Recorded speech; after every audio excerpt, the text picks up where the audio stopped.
1857 का रिवॉल्ट, जिसे हम India's first war of independence भी कहते हैं।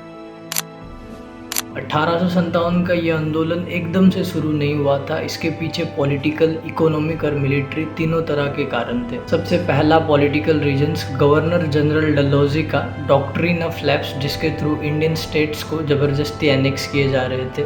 फिर आते हैं इकोनॉमिक रीजन्स, उनका unfair tax system, heavy revenue demand और इंडियन इंडस्ट्रीज का डेलिबरेटली डिस्ट्रक्शन। और तीसरा मेजर रीजन था आर्मी में डिस्क्रिमिनेशन। इंडियन सोल्जर्स को कम सैलरी और लो रेस्पेक्ट और अनइक्वल ट्रीटमेंट मिलता था। लेकिन इस रिवॉल्ट का सबसे बड़ा कारण था एनफील्ड राइफल का कार्ट्रिजेस। ये बात फैल गया था कि कार्ट्रिजेस को गाय और सुअर के फैट से ग्रीज किया जाता है और राइफल में कार्ट्रिज को डालने से पहले उसके एंड के पार्ट को मुंह से फेंकना पड़ता था, जिससे हिंदू और मुस्लिम दोनों सोल्जर्स के रिलीजियस सेंटिमेंट हर्ट हुए। इसके बाद मंगल पांडे ने बैरकपुर में ब्रिटिश ऑफिसर पे अटैक किया और कुछ हफ्तों में ही मेरठ में बड़े स्केल पे रिवेलियन भड़क गए।